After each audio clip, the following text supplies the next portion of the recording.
Welcome back to episode 2 of Cody's Corner.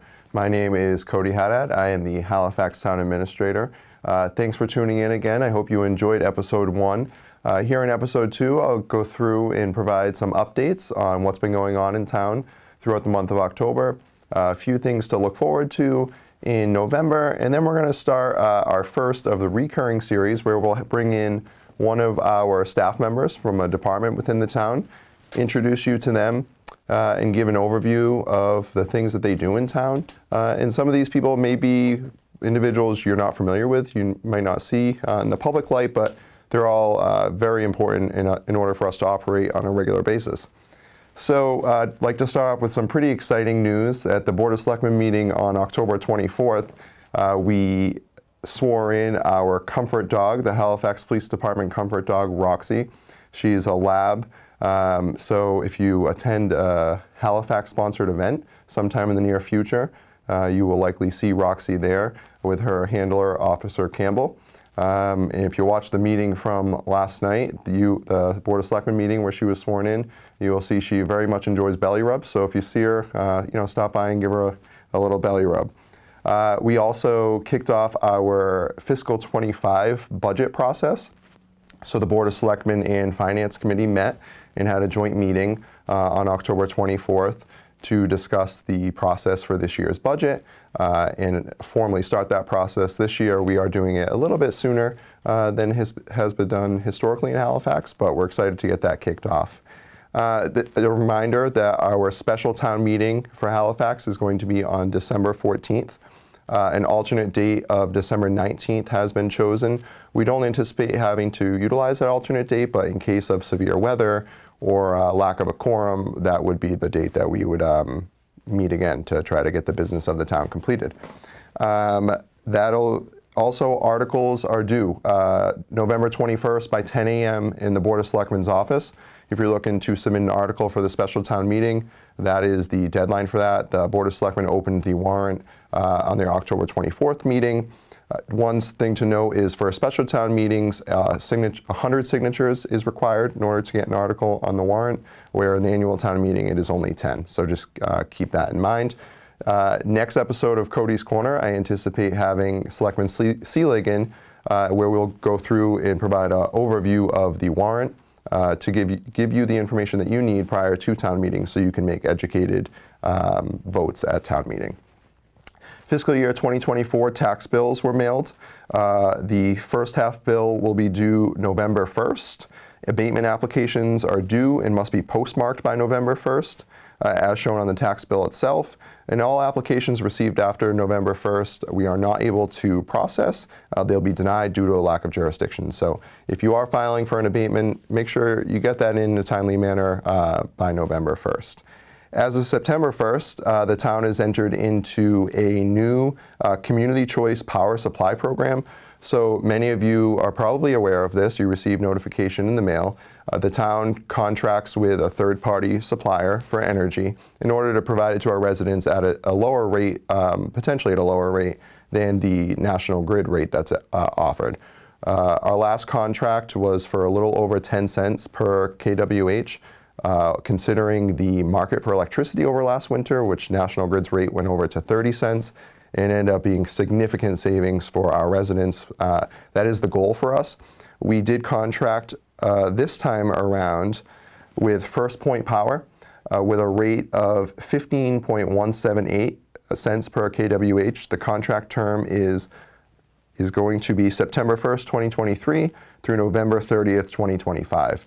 So if you opt into this program, that price is locked in. For comparison, the national grid rate from November 1st through July 31st, 2024 is 18.21 cents per kWh. So there is a savings there. For an average household using 1,000 kWh per month, you'd save a little over $30 per month. And over that 9-month period, that equates to over $273. So there's certainly a savings. You can find more information on our website if you're interested, or feel free to give the Board of Selectmen office a call, and we can provide you with the information to either opt in or opt out. It is that type of program. Trash bills will also be going out within the next couple of days. Those bills will be due at the end of November. So this is that opt-in trash service If you have opted in, you receive the curbside trash and recycling. You will receive that first bill of $200. $200 for every 6 months of service, which equates to the $400 annually. So keep an eye out for those bills.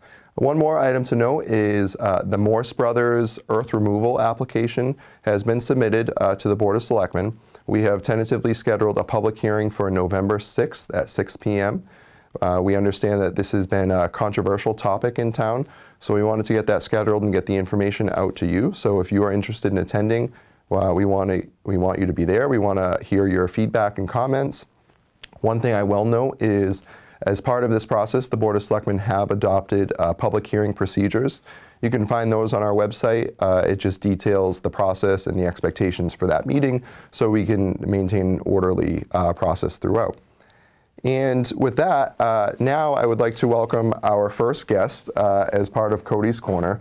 One of the dedicated members of our team, Cesar Calouro. He is our IT and communications specialist and has been with the town since 2015. Much of his work is behind scenes, but Cesar has been involved with almost every department in Town Hall and many of the functions within the town government. So Cesar, if you could come over and join me. Welcome. Congratulations on being the first guest here for Cody's Corner. Thank you. I appreciate it. So as I said, Cesar has been with the town for over 8 years now. He's always served in our IT department. He actually is the only individual in our IT department. It really keeps the town running within the IT. So like I said, welcome, Cesar. I'll kind of give you the opportunity, provide a little introduction for the viewers at home, and then I have a few questions that I'll go through so everyone can kind of better understand what you do for the town and just how dedicated you are to the town. Thank you. My name is Cesar Calouro. I am in charge of the IT and communications infrastructure and services for the town of Halifax. That includes all of the town departments, boards, committees, volunteers, anyone that works with the town on an official capacity, with the exception of the school system and housing authority. You've probably seen me setting up the AV systems with Area 58 for various meetings throughout town, town meeting, and all those other public events, such as the one coming up on in November, the Veterans Day ceremony. The IT department was established in 2015. That's when I started. I had come from the educational side of government, and it's been a exciting change. Things have really improved within the town operationally over the past 8 years, and I would not have been able to accomplish many of that without the support from fellow departments. Mm-hmm. So, I'm grateful to be here and serve the community. Ah, very good. So, what would you say your favorite part about your position here in Halifax is? I have a lot of favorite parts. I would probably say my absolute favorite is being able to interact with, my colleagues, and also the community itself. Mm-hmm. It's a very unique town, and it's very personable. Mm. It's one of those towns where everyone knows everyone, and you can have some really nice and fun relationships, even in a professional setting. So, I'd probably say it's my favorite. That's my favorite part about the town. Very good. Can you provide the viewers an overview of what does the average day look like for Cesar working for the town of Halifax? On an average day, my day really consists of providing technical support for the towns to operate. So fixing printers, copiers, someone's email's not working, or computer glitches or issues. That's probably a good chunk of my day, 70% I would say. And then the other 30% or so is working on projects that are meant to make the residents' job easier, whether it be working on towards our e-permitting and licensing, our digitalization efforts, or working with Area 58 on AV-related projects to help enhance the the public's participation in our meetings and our hearings. But yeah, I would say, a lot of is technical support, and then 30% of it's just working on projects and other matters that come up that may or may not be my primary responsibility, but more or less the lending helping hand. Yeah, you bring up a good point on some of the projects that you've worked on, and you've been very receptive to feedback, not only from the team internally, but also from residents coming in. One of the things that we identified from feedback from our residents was that we wanted closed captioning for town meeting. It was sometimes difficult to hear in our annual town meeting setting. And Cesar, I brought this to Cesar, and it was implemented no problem at town meeting, and I actually think it worked quite well. So it's just kind of a small example that you may not see some of the things that Cesar does daily, but that's one example of kind of where his work impacts the public. So many of our viewers probably serve on town boards or committees, and if they don't, hopefully maybe you have some interest in joining. This is my pitch to the public here. We have plenty of boards and committee openings. Come, join, throw your name in the hat.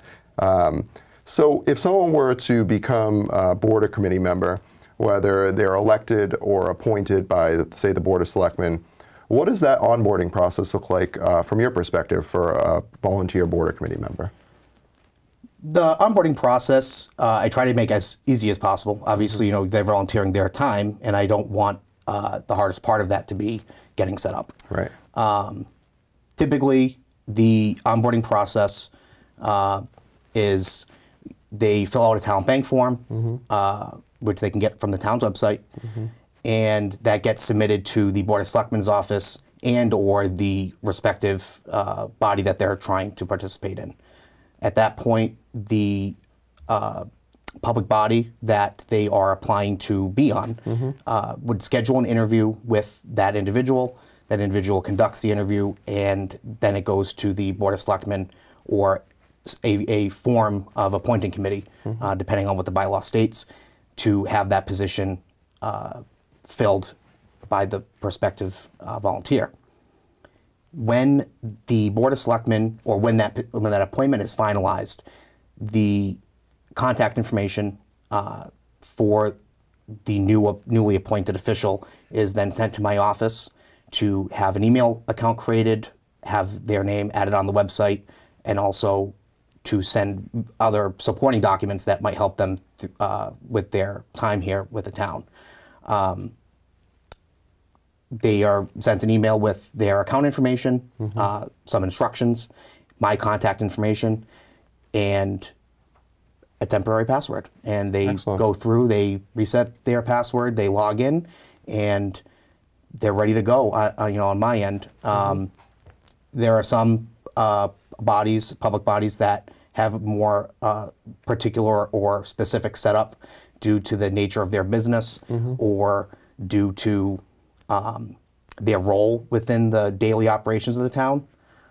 For example, the Finance Committee, they have a little more of an involved setup because they have OneDrive set up so they can share their files when we're doing our budgeting.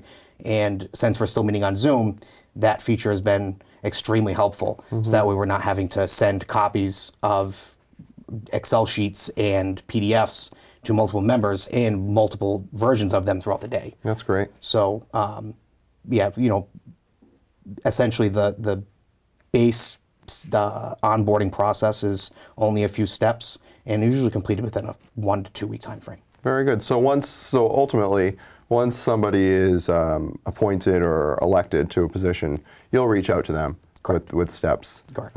Awesome. Very good. I think that's important. And they have to be sworn in first. Correct. Before they receive that information. Office. Yeah. Yep. Absolutely. Very good. You spoke of the Veterans Day event. So do you want to share a little more information about that? I would absolutely love to if I knew what I would have to share. I will be posting it today. Oh, excellent. Actually. So check out our website for our Veterans Day event information. One of the really exciting things this year that has been spearheaded by our Veteran Service Officer, Steve Littlefield, is the hometown banners. You've probably seen these in other communities where we really recognize the individuals from Halifax who have served in our armed forces. So there'll be several banners. I believe over 40 of them were ordered, and look for those to go up, and those will be part of the Veterans Day event this year. So definitely exciting. Cesar will post that information. And I have one more question for you. So you touched on this, but you worked for the town for 8 years. You've seen a lot of change in that 8 years. With a new board of selectmen, myself coming in as new administration. What would you have to say for the average Halifax resident, somebody viewing this? What is something that they have to look forward to, in your opinion, over the next year or so? I would say there's going to be a lot of changes coming, all for the good and better, to help make your life easier, both with working with the town and also being a resident. We're going to be updating our financial management system, which will allow us to make our budgeting and our financial practices and operations far more transparent. We are going to be also digitalizing a lot of our records, which will be available through a public portal that will also decrease not only the amount of labor and work that goes involved with fulfilling public records requests, but it will also allow residents to not have to go through that public records request process and be able to get the information that they want easily and online. They can download it, they can print it. For some documents and records, there will still need to be a request process, such as our vital records, that goes to the town clerk's office. But aside from that, those are the two major ones, I would say. Okay. And then in addition to our online permitting and licensing, which will extremely simplify that process. We may still have a paper process throughout a transition period, and for certain circumstantial scenarios. But for the most part, we're hoping to go digital and go live pretty much with everything online. So it's more of a self-service interaction with the town, and you can get more time for yourself as a resident. Yeah, that's great. And one of the nice things about some of the projects that Cesar discussed here is really the transparency in government, and that is our goal, is to provide you with the information. We're here for you. We're here to support the town of Halifax, our residents, our businesses. So we want you to have all the information available, but we also want to make the process as easy as possible for you. So lives are changing, right? Things have changed, especially during COVID and post-COVID.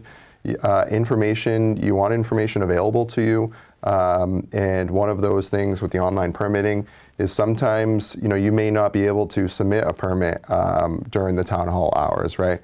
Maybe as a contractor, you're looking to submit a permit on a weekend, or get that aspect of it done on a weekend or a night, at the night when the town hall is closed. These are all things that we've taken the feedback from the community and we're working to implement. And the same with the online portal to our records. We want to be able to provide you as quick as possible the information that you need, and any time of day, 24/7. So we are working towards those initiatives, and Cesar will be overseeing those, which we're very excited about. Anything else you want to say to the viewers, Cesar?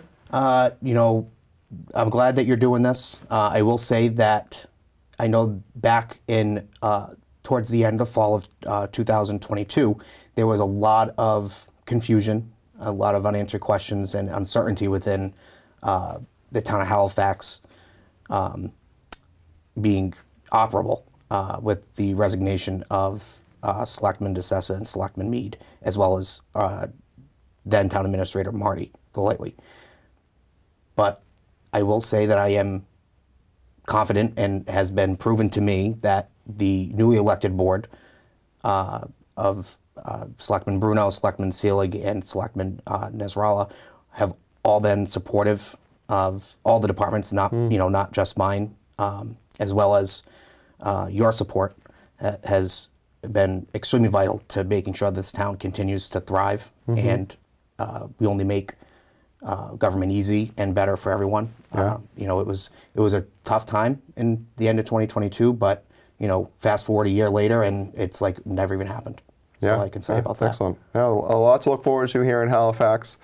Cesar, thank you for joining me. Of course. I think it was very important to get you in here. And again, congratulations on being my first guest here in Cody's Corner.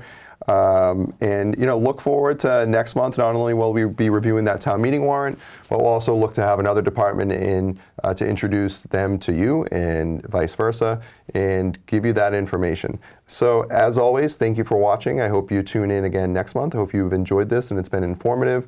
Please reach out to me with any feedback or any information that you need regarding the town and our operations.